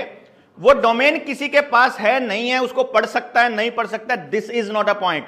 ये किसी को मालूम है नहीं मालूम है, जानकारी दी है नहीं दी है, this is not a point. Point is law क्या कहता है, प्रिंसिपल क्या कहता है, सिद्धांत क्या कहता है, this is the point. Basically मुझे नहीं मालूम है ये पॉसिबल है कि नहीं है, मैं तो आपको प्रिंसिपल बता रहा हूं, और इन प्रिंसिपल भारत सरकार ने माना। हमने एक बात सुनी है, आप कमाल की बात आपको मैं बताता हूं, हमने भारत सरकार को, फाइनेंस मिनिस्ट्री को, आरबीआई को, पीएमओ को आरटीआई डाली। एक ही आरटीआई चारों जगह घूमती रही, सब जगह उन्होंने कहा आपकी आरटीआई, चिट्ठी आती है कि आपकी आरटीआई वहां भेज दी गई है, हमारे पास सारे वो हैं, आपकी आरटीआई वहां भेज दी गई है, वो आपकी आरटीआई वहां से घूम के अब आ गई है। हमने दस्तावेज में सवाल क्या पूछा, भारत में कुछ रुपए नकली चले हुए हैं, कुछ रुपए असली चले हुए हैं देश मार्केट के अंदर। असली रुपए कौन से हैं और नकली कौन से हैं, वैलिड लीगल मनी कौन सा है और इलीगल कौन सा है, कृपया करके हमको स्पष्ट कर दीजिए ताकि हम बचे रहें। मतलब इस बात से हमारा तो क्वेश्चन ये था कि सरकार हमको कुछ लिख के दे कि कुछ है। भारत सरकार ने यह लिख के दिया है कि लीगल मनी का हमारे पास कोई दस्तावेज उपलब्ध नहीं है। गवर्नमेंट लिख रही है साहब, गवर्नमेंट के पास, वो अवॉइड कर रही है ना असली बात बताने से। अगर उसने लिख दिया तो मरते हैं वो, सबका सोना देना पड़ेगा, सबको बराबर सोना देना पड़ेगा ना इसके बदले में। सोना है नहीं है, सोना है केवल 800 टन। आप आरबीआई की उस पे जाके लाइबिलिटी और एसेट में से उठा करके देखोगे, और हमारे पास आरटीआई भी है, वो कह रहे हैं 796 टन सोना है, जिसमें से 60% सोना तो बैंक ऑफ इंग्लैंड में रखा है। और संसद के अंदर जवाब देते हुए अरुण जेटली जिस टाइम वित्त मंत्री थे, एक सवाल के जवाब में उन्होंने कहा था कि अगस्त 2014 में, मई में सरकार बनी थी, अगस्त या सितंबर, अगस्त में शायद 200 टन सोना इंग्लैंड भेजा था भारत सरकार ने। तो उसके सवाल के जवाब में वित्त मंत्री अरुण जेटली ने बोला था कि 200 टन सोना हमने इंग्लैंड भेजा है सिक्योरिटी रीजन से। दिस वाज द आंसर, और वो हमको दिया हुआ उन्होंने। मतलब वो आरबीआई के पास यहां भी नहीं है। अब मैं जब दस्तावेज कैलकुलेट करते हैं कि जो 800 टन सोना है, ये 800 टन सोने की कीमत क्या बनती है, तो 800 टन सोने की कीमत बनती है 4.8 लाख करोड़। यानी कि अगर इस देश की आरबीआई के पास इतना गोल्ड रखा है और वो यहीं रखा है भारत में, जो देने के लिए बाध्य है, तो इतने रुपए के करेंसी नोट और इतना सर्कुलेशन तक तो ठीक है। इससे ऊपर का जितना नोट है वो सारा का सारा फर्जी है। और टोटल जो नोट हैं इस टाइम चलन में वो 34 लाख करोड़ के हैं। इसका मतलब है 29.2 लाख करोड़ जो करेंसी है, इट्स अ फेक करेंसी। और ये हम सरेआम बोलते हैं, सड़कों पे बोलते हैं, गांव में जाकर बोलते हैं और बताते हैं। बैंकों को लिख कर दिया है, आरबीआई को लिख कर दिया है, सरकार को लिख कर दिया है, और सरकार चुप है। ना हमारे ऊपर कोई कार्रवाई करती है, ना आकर हमसे बात करे। वो कहते मिल लो। अब मैं मिलने चला गया, एक 6 करोड़ का केस था किसी दोस्त का, हमने आवेदन लगा दिया। मैंने कहा लगा आवेदन, और पहले तो हमने बोला, जिस टाइम पे बोला उस टाइम तो बोला ना भाई बेइज्जती हो जाएगी। तो मैंने कहा ठीक है दे फिर। अब महीने का 12 लाख रुपया किस्तें दे रहा था। अब वो लोग कोरोना में डूब गया, सारा खेल बिगड़ गया स्कूल का मालिक। अब स्कूल में बच्चे चले गए, ऑनलाइन के चक्कर में बुट गए। अब आधे बच्चे रह गए, सैलरी भी नहीं दे पा रहा है, और इंस्टॉलमेंट भी नहीं दे पा रहा है। 7-8 महीने में बिल्कुल ऐसा हो गया कि जिनसे ले सकता था ले लिया, अब देने को कुछ नहीं बचा। अब आ गए वो हमारे पास, हमने फिर लगा दिया आवेदन। आवेदन लगाने के बाद में यूनियन बैंक ऑफ इंडिया का केस था। मैनेजर उसको बोल रहा है जी नीलामी हो जाएगी। हमने कहा कर लो, नीलामी कर लो, ये स्कूल पड़ा है, जमीन पड़ी है, तुम्हारी हिम्मत है तो कर लो। बिना सवालों के जवाब दिए आ गए तो टांगे तोड़ देंगे, हमने बोल दिया मैनेजर को। अब वो सवालों के जवाब देना, तो हमने फिर, उन्होंने फिर क्या किया, डीआरटी में चले गए वो। मैंने कहा उनको बोलो डीआरटी नहीं जाना, हमको हाईकोर्ट जाना है, हम हाईकोर्ट में रखना चाहते हैं, हम कोर्ट में रखना चाहते हैं, हम डीआरटी में अपना पक्ष। डीआरटी तो नियम कह रहा है कि तुमने लिए हैं तुम दे दो। अरे तुमने दिया क्या है वो तो बता दो पहले। मतलब तुम कह रहे हो ये सोने का गिलास दिया है, मैं कह रहा हूं तुम प्रूव कर दो कि ये सोने का, तुम लिख कर ही दे दो कि मैंने सोने का गिलास, तुम वो लिख कर भी नहीं दे रहा। अब फिर मीटिंग बुलाई, मेरे पास फोन आया कि भाई साहब मैनेजर बुला रहा है। मैंने कहा क्या बोल रहा है? वो कह रहा है जी हमारा जीएम मिलना चाहता है, जनरल मैनेजर, और जो जोनल मैनेजर है वो मिलना चाहते हैं। तो दिल्ली में उनकी ब्रांच थी जो जीएम थी, तो जीएम आया हुआ था दिल्ली में, मेरे को बुला लिया, हम दोनों चले गए। जीएम बैठा है, 4-7 वो जोनल मैनेजर बैठे हैं जो पूरे जोन्स हैं पूरे इंडिया इसके, अपने एरिया के, और जो वहां का बैंक मैनेजर है जिसने लोन दिया हुआ था वो, और 2-3 मैनेजर और बैठे हुए हैं, ऐसे ही बैठे थे वो उसके ऑफिस में। तो जीएम साहब हमको बोलते हैं कि आप लोगों को क्यों बहका रहे हो। मैंने कहा बता दीजिए मैं कैसे बहका रहा हूं। वो बोला आपने पैसा लिया कि नहीं लिया। मैंने कहा मैंने पैसा मांगा, मेरे दोस्त ने पैसा मांगा आपसे, आपने पैसा नहीं दिया, आपने डिजिट ट्रांसफर करे खाली, आपने कोई पैसा नहीं दिया। आपके बैंक में अगर मैं पैसा छोड़िए, रुपया छोड़िए, मैं बैंक नोट भी लेने जाता हूं तो बैंक वाले कहते हैं है ही नहीं है कैश। वो कहते हैं ट्रांजैक्शन करा लो, ऑनलाइन करा लो, कैश वो करा लो, आपके पास रुपया है ही नहीं। जिसने लिया हुआ उसके पास भी नहीं है, जो दे रहा उसके पास भी नहीं है, जहां जमा उसके पास भी नहीं, तो वो है कहां रुपया, है ही नहीं है वो रुपया। बेसिकली वो डिजिट्स में तुमने छाप दिया। तुमने तो क्या किया, डिजिट ट्रांसफर करे और प्रॉपर्टी अपने नाम लिखवा ली बेसिकली। तो ये है फर्जी चीज। एक नोट को छापने में 3 रुपया खर्चा आता है अगर नोट भी छापे तो, और डिजिट में तो 1 रुपया भी खर्चा नहीं आता है डिजिट ट्रांसफर करने में। तो डिजिट ट्रांसफर करने में उनको कोई दिक्कत नहीं है। आप मांग रहे थे ना 8,000 रुपया, 8,500 रुपया, उनको डिजिट ट्रांसफर करने में कोई दिक्कत नहीं है। दिक्कत है धन देने में उनको, कि धन दीजिए आप हमको धन चाहिए, हमको सामान चाहिए, धन चाहिए, मेहनत चाहिए, काम चाहिए। बेसिकली आप हमको काम दीजिए, हम काम मांगेंगे। असली तो मेहनत है ना, असली धन तो काम है असली मेहनत जो। अब वो कहते हैं कि आपको घर बैठे मिलेगा फ्री में फ्री की चीज मिलेगी, लगेगा कि आपको धन मिल रहा है। तो मैंने बोला जी आपने तो डिजिट ट्रांसफर किए हैं। वो बोला आप डिजिट ही ट्रांसफर कर दीजिए। तो मैंने कहा दीजिए इस कंप्यूटर का मुंह इधर करो, मेरी तरफ अभी करता हूं मैं, दो मुझे पासवर्ड अभी करता हूं। जिसके पास हैंडल है वो कर देगा। प्रॉपर्टी हैंडल से नहीं चलती है ना, डिजिट से नहीं चलती, वो प्रॉपर्टी असली है, जमीन है, वो उत्पादन दे रही है, वहां पे बिल्डिंग है। यू कांट मतलब ग्रैब एक हवा में बनाई हुई चीज का। फिर बोला कि आप कैसे कह सकते हो हवा में बनाई है। तो मैं बना रहा हूं, आपके पास जितना रुपया है नहीं आपने उतना बांट रखा है। बोला कैसे। मैंने कहा पेपर करेंसी कितनी है टोटल इंडिया में, आरबीआई की खोल के साइट देखो, खोलकर देखी पेपर करेंसी है जी 34 लाख करोड़।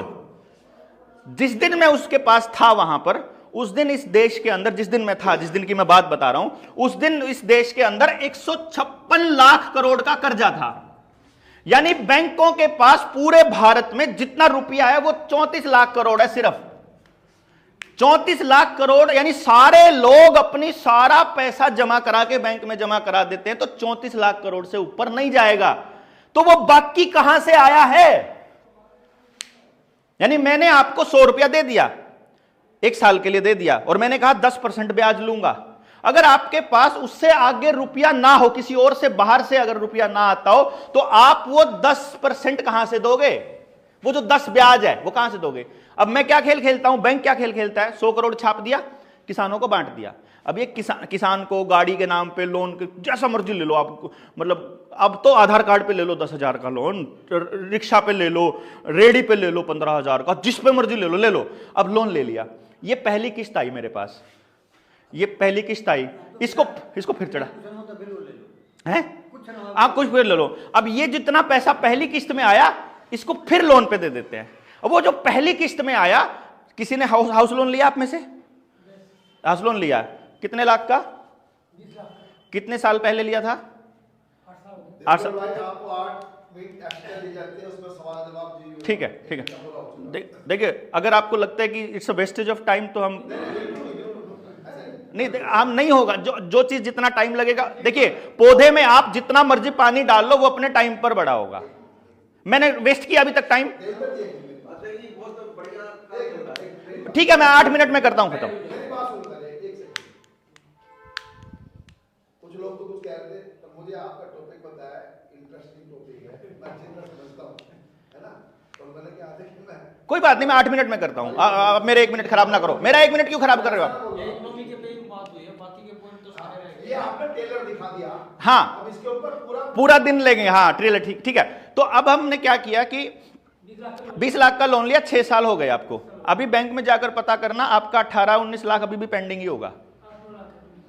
हैं मोटी किस्तें दे दी थी बीच में। लेकिन अगर किसी भाई ने लिया हो, आपको पता चलेगा पहले 4-5 साल में बैंक जवाब क्या देता है कि हम पहले ब्याज लेते हैं, पहले ब्याज लेते हैं, मूलधन तो बाद में शुरू होता है। यानी कि इसका मतलब क्या हुआ कि आप लोगों की जो पहली किस्त आई, दैट इज नॉट वो मनी जो बैंक ने आपको दिया था, वो मनी जो उन्होंने सिर्फ लेजर में लिखा हुआ है। इट्स नॉट एनीवेयर, वो पैसा कहीं नहीं है। ब्याज सिर्फ कॉपी में चढ़ाया जाता है, ब्याज छापा नहीं जाता। ब्याज छापना इलीगल है भारत के कानून में। तो ब्याज अगर छपा नहीं है तो वो पैसा कहीं है नहीं है, तो वो आपसे किस्त लेकर के मैंने अगले किसान को अगर वो दे दिया है तो वो कुछ है नहीं है जो मैंने दिया है उसको। पॉइंट समझ रहे हो आप? यानी कि जो कुछ है ही नहीं है वो मैंने दे दिया है और बदले में उसकी प्रॉपर्टी नाम लिखवा लिया है। अब वो वापस आएगा ही नहीं क्योंकि वो है ही नहीं है कहीं पर।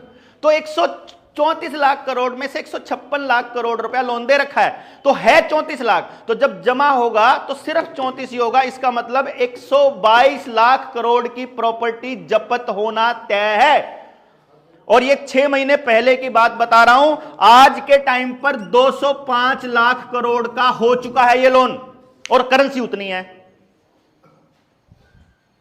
Got it? ब्याज आ रहा है, दिया जा रहा है, प्रॉपर्टी नाम कराई जा रही है। ब्याज आ रहा है, केसीसी बनाया जा रहा है, प्रॉपर्टी नाम कराई जा रही है। ब्याज आ रहा है, ब्याज ब्याज पे अभी बताऊंगा। देखिए अभी बताऊंगा आपको। लोन नहीं चाहिए आपको? नहीं चाहिए। ये प्रॉपर्टी जब्त होना तय है। इसीलिए आपके गांव के अंदर आपकी सारी जमीन केसीसी पर बैंकों में जा चुकी है। हर गांव में, आप किसी भी स्टेट से बिलोंग करते हो, आपकी व्यक्ति, हाँ हर घर में आपके मकान केसीसी पे लोन पे जा चुके हैं, आपकी गाड़ियां जा चुकी हैं, ट्रैक्टर जा चुके हैं, डंगर जा चुके हैं, आप खुद भी आधार कार्ड पे लोन ले चुके हो। मतलब जो गरीब आदमी है जिसके पास कोई प्रॉपर्टी कुछ भी नहीं है वो आधार पे ले चुका है। मतलब एवरीबडी इज अंडर डेप्ट। और अब आ रहा है, पहले था सिबिल स्कोर, उसको बनाया इन्होंने क्रेडिट स्कोर, और अब आ रहा है सोशल क्रेडिट स्कोर। और पहले इसका नाम था रुपया, अब इसका नाम बदल रहे हैं ई रुपया। ई रुपया नाम होते ही डिजिटल करेंसी पूरी तरह से, सीबीडीसी पूरी तरह से आते ही, सेंट्रल बैंक डिजिटल करेंसी आते ही करेंसी का नाम हो जाएगा ई रुपया। और ई रुपया के बदले में अपना स्टैंडर्ड नहीं मांग सकते आप। यानी कि जैसे ही ये मोहर 10 से 15 की हुई, अब ये 0 की हो जाएगी। यानी आपके पुरखों ने जितनी मेहनत करके जो प्रॉपर्टी आज तक बनाई है, वो जैसे ही सीबीडीसी आएगी इसकी वैल्यू 0। अभी पूरी तरह से लागू नहीं है। अभी कैश थोड़ा हमारे हाथों में है, अभी गोल्ड हमारे हाथों में है, अभी हमारे घरों में गोल्ड पड़ा हुआ है। आने वाले टाइम में जिस तरह से एग्जीक्यूटिव ऑर्डर 1934 आया था अमेरिका के अंदर कि आप इतने ग्राम से ऊपर गोल्ड नहीं रख सकते, वो कानून इंडिया में आ चुका है कि आप इतने ग्राम से ज्यादा, इतने तोले से फालतू नहीं रख सकते हो, वो आ चुका है। और अभी आने वाले वक्त में और कम होगी इसकी वैल्यू, कि इतना गोल्ड ना किसी मंदिर के पास होगा, ना किसी घर में होगा, ना कुछ होगा। वो गोल्ड खत्म होके, धातु कोई नहीं छोड़ी है, आपके घर में लोहा भी नहीं छोड़ा है। वो मूर्ति जो बनाने के नाम पर आपके घर का लोहा भी ले गए। वो किसान के पास लोहा नहीं है, फाइबर बचा हुआ है सारा का सारा जो भी यूज करता है, या फिर वो डेक चून वाले है। सारे इंजन खत्म, सारे लोहे के आइटम खत्म। जो लोहे की आइटम है वो पुरानी गाड़ियां हैं। लोगों को पता है कि अपनी रक्षा करने के लिए जब ये राक्षस जब घरों पे अटैक करेंगे तो लोग इस लोहे को पिघला कर हथियार बना सकते हैं, इसलिए उन लोहे की गाड़ियों को कबाड़ बना रहे हैं ये। मतलब जो जिसको हम आने वाले टाइम में यूज कर सके ऐसा कुछ नहीं बचा है। रीयूजेबल सारी आइटम्स हमको दी जा रही हैं जो कंपनी पे वेस्ट होंगी बेसिकली। तो यानी कि हमारा टोटल डिपेंडेंसी धीरे धीरे धीरे वो लेकर के जा रहे हैं। अब हमारी लड़ाई ये थी, हमने बेसिकली क्या है, 1000 लोगों ने आवेदन दिया, लगभग 1000 प्लस हो चुके हैं। किसी भी आवेदन का बैंक ने जवाब नहीं दिया। फिर हमने आरटीआई लगाई कि हमारा जवाब दे दो, उस आरटीआई का भी जवाब नहीं आया। जो हमने सवाल पूछे उसका कोई जवाब नहीं आया। वो जवाब क्या देते हैं, सिर्फ इतना जवाब लिखते हैं, तुमने पैसे लिए थे, तुमने एग्रीमेंट किया था, हमको पैसे वापस चाहिए, बस इतना लिखते हैं वो। हमने कहा क्वेश्चन का 1 to 1 जवाब दीजिए। ये लीगल मनी है कि इलीगल है? लीगल है तो कैसे? अब वो जो बैंक मैनेजर वाली बात बता के खत्म करता हूं भाई साहब, फिर उसके बाद डन करते हैं फिर आपके सवाल। मैंने बैंक मैनेजर ने जब ये डिजिट वाली बात कही, अगला स्टेप बैंक मैनेजर ने बोला ये बात तो भाई आता है। मैंने कहा फिर आप नकली नोट बोल रहे हो? मैंने कहा हाँ बोल रहा हूँ नकली नोट। बोलते हैं कि कैसे? मैंने कहा ये जो नोट लिखा हुआ है इसकी किसकी गारंटी है? बोला सेंट्रल गवर्नमेंट की। सेंट्रल गवर्नमेंट क्या है इंडिया में? कानून जानने वाले लोग, अगर कोई ये बैठे हुए हैं, कानून जानने वाले लोगों को मालूम है। बस फिर बस हाँ लॉ करी है। तो मैं आपको बता दूं, भारत सरकार के 3 नाम हैं। पासपोर्ट के ऊपर लिखा जाता है रिपब्लिक ऑफ इंडिया, कोर्ट में जब आप जाते हो तो लिखा जाता है यूनियन ऑफ इंडिया, और दस्तावेजों में जब ऑर्डर आते हैं तो लिखा जाता है गवर्नमेंट ऑफ इंडिया। इसके अलावा भारत सरकार का कोई नाम लीगली नहीं है, ना संविधान में है ना कहीं किसी कानून की किताब में है। तो सेंट्रल गवर्नमेंट क्या है, जब आरबीआई एक्ट के अंडर 1934 में आरबीआई बना था, उस टाइम पे भारत में अंग्रेजों की सरकार थी और पार्लियामेंट ऑफ इंग्लैंड को ही सेंट्रल गवर्नमेंट बोला जाता था। इसी की गारंटी का ये नोट है, पहला स्टेप। दूसरा स्टेप, इस नोट पर गारंटी सेंट्रल गवर्नमेंट की है। दूसरा, ये रिजर्व बैंक का है और रिजर्व बैंक भारत का नहीं है, सरकारी नहीं है, ये ऑलरेडी मद्रास हाईकोर्ट ने बोल चुका है। तीसरा सबूत, इसके ऊपर जो लिखा हुआ एफिडेविट है गवर्नर का, वो आपने चेंज किया है, जो कि इलीगल है, इलीगल मनी है इसका मतलब, अगर आपने इलीगल ये चेंज किया हुआ है और ये हमको आरबीआई ने लिख कर दिया हुआ है, सर्टिफाइड कॉपी, आज तक किसी के पास वो नहीं है, इसका मतलब ये इलीगल मनी है। अगर आपने उसको चेंज कर दिया तो वो इलीगल हो गया, इलीगल हो गया तो ये मनी इलीगल हो गया, ये मनी इलीगल है। और मैंने ऐसे करके 3-4 और मैंने सबूत उनको दे दिए, मैंने कहा नहीं है तो बताओ। फिर मैंने कहा चौथा सबूत, अगर इसके पीछे गोल्ड नहीं है, अगर मुझे इसके बदले सोना नहीं मिल सकता जो कि हमारा स्टैंडर्ड है, तो भी ये इलीगल है। उसका अगला जवाब था, डॉक्टर साहब आपको शायद पता नहीं है, भारत सरकार ने गोल्ड स्टैंडर्ड खत्म कर दिया। मैंने कहा पहली बात, कोई सरकार मानक खत्म नहीं कर सकती, स्टैंडर्ड को खत्म नहीं किया जाता डॉक्टर साहब, चाहे कितना ही मतलब आज जो हमारा इंसान होने का जो स्टैंडर्ड है, जो मेरा लड़का होने का स्टैंडर्ड है और जो लड़की होने का स्टैंडर्ड है, कोई चुनी हुई सरकार दुनिया का कितना ही ताकतवर तानाशाह स्टैंडर्ड नहीं बदल सकता। लड़के का लड़की नहीं थोड़ी हो जाएगा, कल से रात 12 बजे से ये जो खड़ा है यहां पे देवेंद्र, ये कल से लड़की बोला जाएगा, ऐसा थोड़ी हो जाएगा, स्टैंडर्ड है ये, तो स्टैंडर्ड नहीं बदल सकते साहब। तो फिर उसके बाद बोले भाई साहब बदला जा चुका है। मैं कहा पहली बात तो बदल नहीं सकते, और दूसरी बात, अगर बदल दिया है उसका मतलब बताइए क्या है। मैंने मैनेजर से यही पूछा जी, जोनल मैनेजर, मैं कहा जी रिक्वेस्ट है हाथ जोड़कर, अगर आपने गोल्ड स्टैंडर्ड खत्म कर दिया है तो इसका मतलब बता सकते हैं? बोले इसका मतलब यह है कि सरकार अब नोट छाप सकती है बिना गोल्ड रखे। इसका यह भी मतलब है कि सरकार जितने मर्जी नोट छाप सकती है बिना नोट बदले? बोला हां। मैं कितने भी छाप सकती है? बोला हां। मैंने कहा फिर एक काम करो ना, जो हमसे लेने वो भी छाप लो। जब आप जितने मर्जी छाप सकते हो बिना किसी चीज को रखे और बिना किसी स्टैंडर्ड के, तो जो हमसे लेना है वो भी छाप लो यार, बात खत्म करो। क्यों चटमट? हाँ वही तो कह रहा हूं, अब छाप लो। आपके पास पेपर चाहिए आपको, हमको हम दे देंगे खरीद खरीद के, पेपर ही चाहिए ना। अब हमने जब इस बात को दिया तो गांव वालों को जब हम समझाते हैं कि आपकी पूंजी को खत्म, ये जो नोट अनलिमिटेड नोट छापकर आपकी पूंजी कैसे खत्म की जाती है, सिर्फ 1 सेकंड 60 मिनट्स। टमाटर के व्यापारी ने टमाटर बोया, 60 सेकंड, हाँ। टमाटर के व्यापारी ने टमाटर बोया, 1 क्विंटल, मैं 1 क्विंटल एग्जांपल लूंगा ताकि फटाक से सबको समझ आ जाएगा, आपको तो खिजाना तो समझ। 1 क्विंटल टमाटर बेचा 5 रुपए, मैक्सिमम रेट अब की बार टमाटर का 5 रुपए गया किसान के लिए। 1 क्विंटल टमाटर कितने का बिका? 500 रुपए का, ठीक है जी। उसने 500 रुपए ले आया, पत्नी को दिए, पत्नी पकड़ो, कल को जरूरत पड़ेगी सामान लेकर आएंगे। बाय चांस पत्नी ने कह दिया मैं तो सत्यनारायण की कथा कहलवाऊंगी और भोजन खिलाऊंगी अपने यार दोस्तों को और किटी पार्टी करूंगी।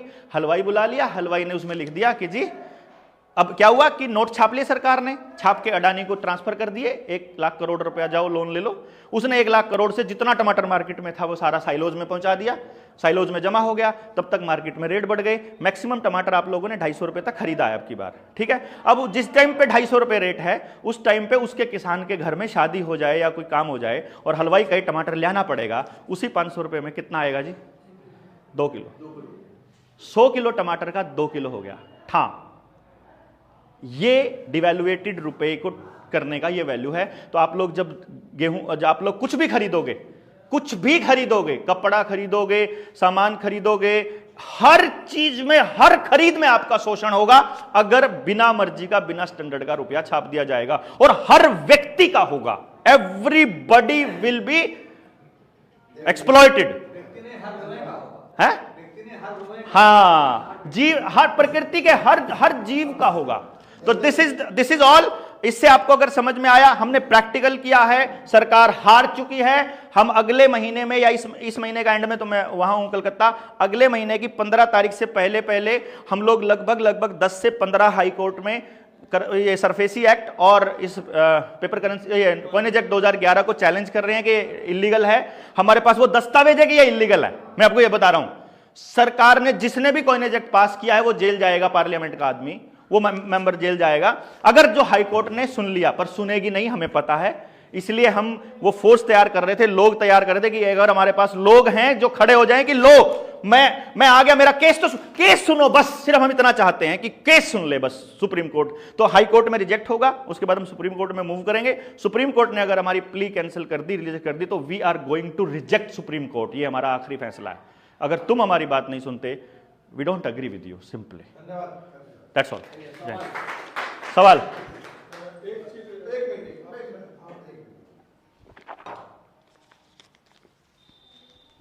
आपने ये आपका विषय है और लोगों को इसको जानकारी नहीं है, जैसे कि मैं जानता हूँ कि आप इस विषय के बहुत अच्छे भविष्य रख सकते हैं और रखा भी आपने, पर हमारे पास समय की मर्यादा है, उसके लिए मैं माफी चाहता हूँ। कोई दिक्कत नहीं। पर ये टेलर था। हाँ, इन मुद्दों पे ये मुद्दे अभी रहते हैं। 3-4 दिन की क्लास बड़ी गंभीर चलती है, 400-500 लोग उसमें बैठते हैं और बड़ी मेहनत कर रहे हैं। तो मैं अब चाहूँगा कि मधुसूदन जी और विक्रांत जी इस विषय में कुछ नहीं, सवाल औरों के भी हैं। आप मेरी बात को सुने, वो मेरा काम मेरे को छोड़ जाएगा, नो नीड बीच में, इधर आगे चलाओ, जो मुझे लगता है जिसकी क्या उपयोगिता मुझे अपने ढंग से पूछ लेते। मधुसूदन जी और विक्रांत जी दोनों को 5-5 मिनट दे रहा हूँ। इस विषय में कुछ कहना है, कुछ बात करनी है, पूछना है, मेरी तो समझ में अच्छी नहीं मुझे बहुत ज़्यादा समझ में नहीं आया। तो मैं तो बल्कि बैठक जिस उद्देश्य को लेकर रखी गई उसमें तो ऐसा लगता है कि ये विषय था ही नहीं और ये अचानक से आ गया। ठीक है, तो कोई बात नहीं, मतलब मैं इस बात में मैं एक बात कहना चाहता हूँ देवेंद्र जी। इन्हें दे दो माइक, ये लगा दो। देखिए, ये माइक है ये? हाँ, लगा दो बस, ऐसे लगा दो। हेलो हेलो, लगा देंगे बस। हाँ, लगा है बस, आप लगा दीजिए। मेरा ये कहना है देवेंद्र जी कि असहमति का एक स्पेस होता है, तो मैं जिस तरह से अपनी असहमति प्रकट करूंगा उससे आप बुरा ना मानना। ना नहीं, आप रखिए ना। देखिए, एक फेक इल्यूजन्स बनाए जाते हैं, कभी कभी हम उसका शिकार होते हैं। मेरी उम्र 47 है, मैं एक वकील भी हूँ। मैं अपने बहुत सारे परिचय समाज को बताता नहीं हूँ, इन्होंने कह दिया वकील हूँ तो मैंने कहा चलो बता देता हूँ। और हम उसका शिकार होते हैं, बहुत मासूमियत के साथ शिकार हो जाते हैं। हम अक्सर कुछ ऐसे सवालों के साथ निरंतर समाज के सामने संवाद करते रहते हैं, सरकार के साथ करते हैं, आरटीआई, हाई कोर्ट की पिटीशन, फलाना ढिकराना ट्रिब्यूनल, एनजीटी वगैरह वगैरह वगैरह वगैरह। जिस तरीके से आपने चीज़ों को प्रस्तुत किया, मेरे को ये लगता है कि आपके खुद के कंसेप्ट्स क्लियर नहीं हैं। आपके मन में कुछ सवाल हैं जिसको लेकर के आपने कहानी का निर्माण कर दिया, और उस कहानी के निर्माण में आपने बहुत सारी चीज़ें डाल दी हैं, मिर्च मसाले नमक की तरह, सुनने में अच्छी लगती हैं, ठीक है ना। ऐसी बहुत सारी बातें हैं जो सुनने में बहुत खूबसूरत लगती हैं, लेकिन चूंकि हम उसके जानकार नहीं होते तो हमारे पास कोई विकल्प ही नहीं होता, या तो हाँ हाँ करते रहें और सवाल हमारे पास कोई होता नहीं। अब पूछ लेना, पूछ। जैसे आपने कई सारी चीज़ों पे सवाल खड़ा कर दिया। गवर्नमेंट, ये सही है कि एक वक्त तक हमारे पास जो सोना था उसके आधार पर हम करेंसी जारी किया करते थे, और आज से कुछ दशक पहले हमने वो मापदंड खत्म करके सरकार फिर नोट निकालने लगी। अब नोट को भी छोड़ करके ये ई करेंसी पर आ गई, ये सत्य है, ठीक है। लेकिन आपने अपनी पूरी स्टोरी में ये जो एक टेक्निकल पॉइंट क्रिएट किया है कि हम बहुत सारी एप्लीकेशन देते हैं वो जवाब नहीं देते, बहुत सारी एप्लीकेशन देते हैं वो जवाब नहीं देते। ऐसे सवालों के जवाब हो नहीं सकते जो हाइपोथेटिकल सवाल होते हैं, या जो विचित्र होते हैं, या जिनकी सिर और पैर पूंछ नहीं होती है। जब आपने सरकार से 27 लाख रुपए लिए तब आप ये सवाल नहीं करते हैं, तब आप ये आरटीआई नहीं लगाते हैं। पहले समझना पूरी कहानी को, ठीक है। जब आप सरकार से या किसी बैंक से या किसी भी ऑर्गेनाइजेशन से जब आपको पैसा लेना होता है, तब आप ना तो कोई आरटीआई लगाते हो, ना आप हाई कोर्ट जाते हो, ठीक है। आप उस वक्त हाई कोर्ट जाओ कि भाई मेरे को जो पैसा मिल रहा है कौन सा मिल रहा है। लेकिन जब आप पैसा ले लेते हो और पैसा लौटाने की हमारी अब स्थिति नहीं है, तब हमारी ये आरटीआईयां, तब हमारी रिट उत्पन्न होती हैं, पैदा हो जाती हैं। ठीक है, मैं अभी इसमें ये नहीं कहना चाहता हूं कि हमारी मंशा क्या है या इसके पीछे हम क्या कहाँ जा रहे हैं। तो ऐसे बहुत सारे लोग हैं, जैसे मैंने अभी अपनी ज़मीन का टुकड़ा बेचा, जब वो आदमी खरीदने को था तो मेरे पैर पकड़ रहा था, और जब मैंने उससे पैसे मांगे तो वो कह रहा है जी मेरे पीछे से पैसे आने हैं, और जब मेरे पीछे से पैसे नहीं आए तो मैं तुम्हें कैसे दे दूं। ठीक है, अब सवाल यह है कि मैं उससे ये कहता हूं कि भाई जब तू मेरे पास आया था तो तुझे जरूरत थी, अब तू ये दलील दे रहा है 3 महीने के बाद कि मुझे पीछे से पैसे नहीं मिले। अबे वो तुझे उस वक्त सोचना चाहिए था ना। अब जैसे आपने ये एक बताया कि ट्रिब्यूनल बना दिया गया, डीआरटी या एनजीटी, बहुत खूबसूरत चीजें बनी। ठीक है, मैं एनजीटी में मैंने 24-25 मुकदमे फाइल किए। पहले हमारी पिटीशंस हाई कोर्ट और सुप्रीम कोर्ट, जो आपने यहाँ सदन के सामने रखी है प्रॉब्लम, हाई कोर्ट और सुप्रीम कोर्ट के जजेस की एक लिमिटेशन होती है। इकोनॉमिक एक्टिविटी देश में बढ़ रही है, बहुत सारी और गतिविधियां बढ़ रही हैं, लोगों के अंदर अवेयरनेस लेवल बढ़ रही है।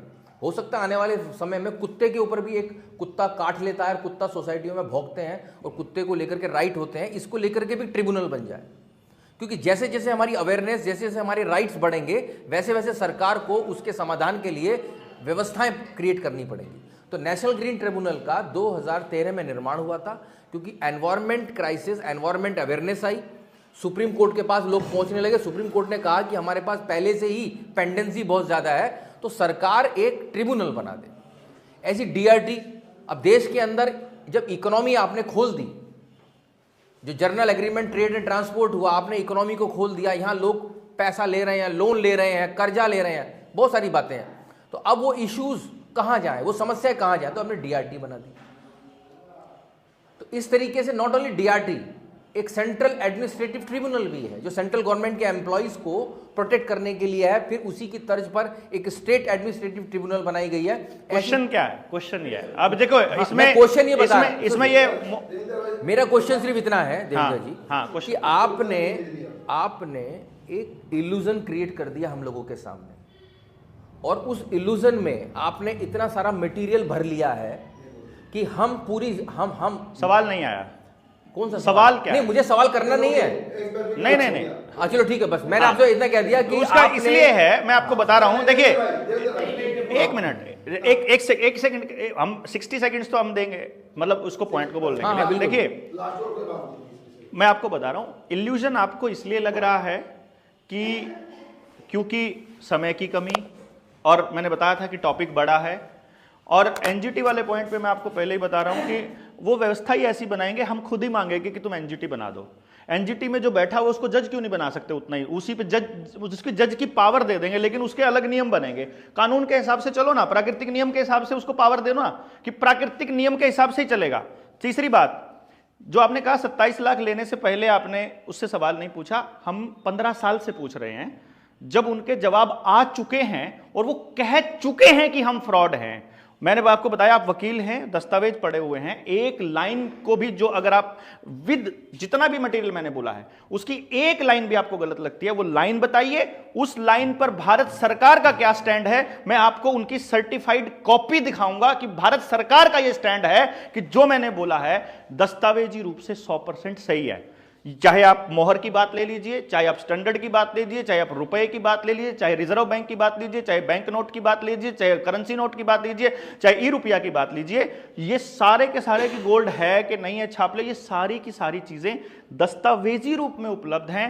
ये मेरे कथन नहीं है, ये किसी की गढ़ी हुई कहानी नहीं है, ये भारत सरकार और आरबीआई की सर्टिफाइड कॉपीज की बात है जो मैं कह रहा हूं, और बाय चांस वो मेरे पास हैं, अभी बाय चांस वो मेरे पास हैं। So I am not going to run anywhere, I am going to deliver.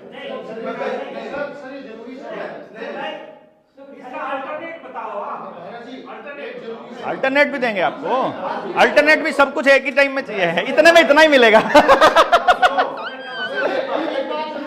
हाँ।